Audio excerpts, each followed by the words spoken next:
જેતપુરની ભાદર નદીમાં જલકુંભીના જંગલથી મચ્છરનો આતંક વધ્યો, જેના કારણે સ્થાનિકોનું જીવવું દુષ્કર બન્યું છે। સાંજ પડતા જ મચ્છરોના ઝુંડ ઘરોમાં ઘૂસી આવતા મહિલાઓને રસોઈ બનાવવી અને બાળકોને બહાર રમવું મુશ્કેલ બન્યું। રોગચાળાની ભીતિની વચ્ચે લોકો ત્રાહિમામ પોકારી ઉઠ્યા છે। જેતપુર શહેરની જીવાદોરી સમાન ભાદર નદી આજે એક ગંભીર સમસ્યાનું કેન્દ્ર બની ગઈ છે। નદીના વિશાળ પટમાં છેલ્લા 5-6 મહિનાથી ગાંડીવેલ એટલે કે જળકુંભીનો એટલો પ્રચંડ ફેલાવો થયો છે કે નદીનું પાણી દેખાતું જ બંધ થઈ ગયું છે। ઉપરથી જોતા આ હરિયાળી કદાચ કુદરતી સૌંદર્ય જેવી લાગે, પરંતુ વાસ્તવમાં આ વનસ્પતિ જેતપુરના નવાગઢ સહિતના આસપાસના વિસ્તારો માટે જીવલેણ સાબિત થઈ રહી છે। અગાઉ ક્યારેય નદીમાં આટલા મોટા પ્રમાણમાં આવી વેલ જોવા મળી ન હતી, જેના કારણે સ્થાનિકોમાં અનેક તર્ક વિતર્ક અને ચિંતા પ્રવર્તી રહી છે।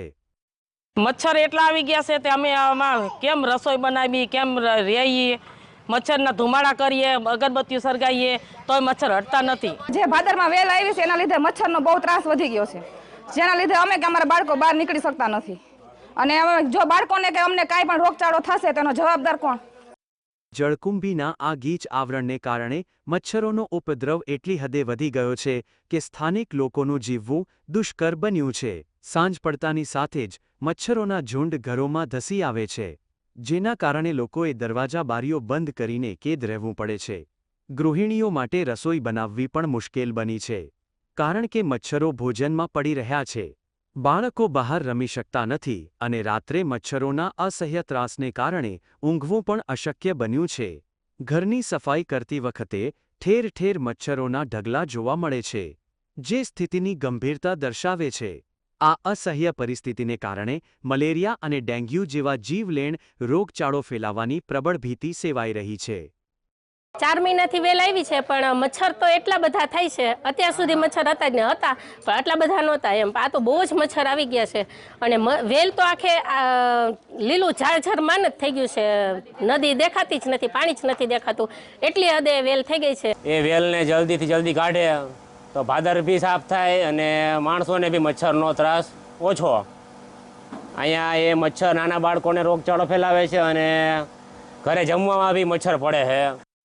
સ્થાનિક લોકોમાં એવો આક્ષેપ છે કે નદીમાં થતું પ્રદૂષણ ઢાંકવા માટે કોઈએ જાણી જોઈને આ વેલ ઉગાડી હોઈ શકે છે। જો કે Jetpur dying and printing association આવા આક્ષેપને રદિયો આપી રહ્યું છે।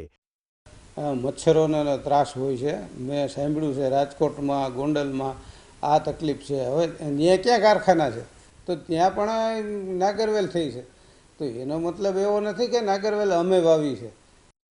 ભાદર ઇરિગેશન વિભાગ અને જવાબદાર અધિકારીઓ જલ્દી જ સમસ્યાનો ઉકેલ લાવવાનું આશ્વાસન આપી રહ્યા છે। થોડા દિવસ પહેલાં આવી વિગત ધ્યાનમાં આવી છે, જેને લીધે નગરપાલિકા સાથે જરૂરી સંપર્ક કરી આ દૂર કરવાની યોગ્ય કાર્યવાહી કરવામાં આવશે। જનતાની એક જ માંગ છે કે તંત્ર વહેલી તકે હરકતમાં આવે, નદીમાંથી આ જળકુંભી દૂર કરે, જેથી શહેરના આરોગ્ય પર તોળાઈ રહેલું સંકટ ટળી શકે। આશિષ મહેતા, GSTV, જેતપુર।